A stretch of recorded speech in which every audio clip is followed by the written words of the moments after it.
ஒரு பெரிய நகரம். அந்த நகரத்தில் 11 வயது விஜய் என்ற ஒரு புத்திசாலி பையன் இருந்தான்.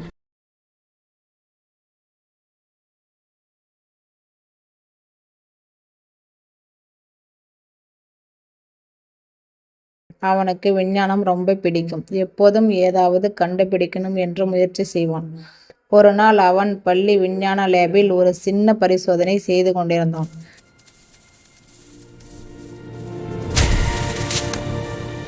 திடீரென்று ஒரு விசித்திரமான சிலந்தி கையை கடித்தது. ஐயோ என்று விஜய் கையை பிடித்து கொண்டான். முதல் நாள் எதுவும் தெரியவில்லை.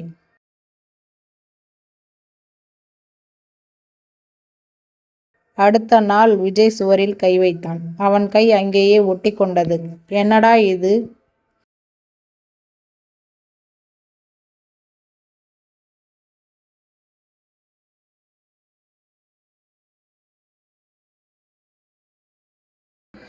அவன் மெதுவா மேலே ஏற ஆரம்பிச்சான். அவனால் சுவரேற முடிந்தது. அது மட்டும் இல்லாமல் அவனுக்கு ரொம்ப வேகமாகவும் ஓட முடிந்தது. தூரத்தில் இருக்கிற சத்தங்களையும் கேட்க முடிந்தது. விஜய் புரிந்து கொண்டான், எனக்கு சில சக்தி வந்திருக்கிறது என்று. அவன் ஒரு ரகசிய உடை செய்தான், சிவப்பு மற்றும் நீல நிறத்தில். அவன் பெயரை அவனே வைத்து கொண்டான், வளைவீரன் என்று.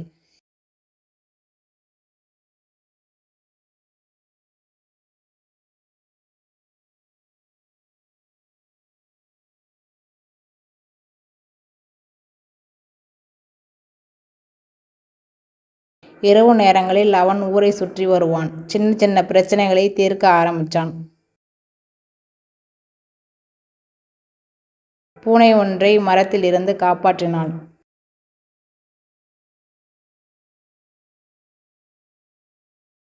திருடனை பிடித்தான்.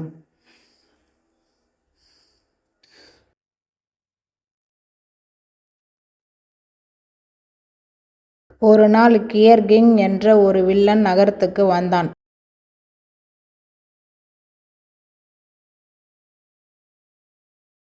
அவன் ரோபோட் கைகளால் எல்லா வங்கிகளையும் திருட ஆரம்பிச்சான்.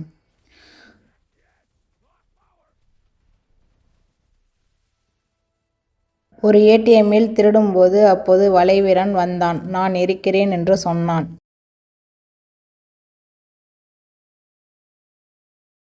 கியர் கிங் சிரிச்சான். நீ ஒரு சின்ன பையன்தான்.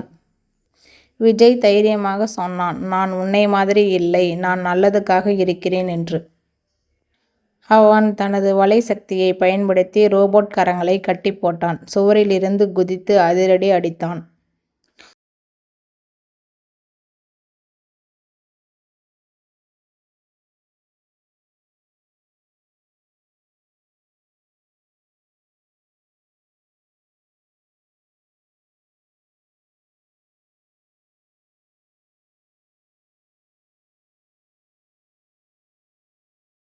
கடைசியில் கியர் கிங்கை சிக்க வைத்தான்.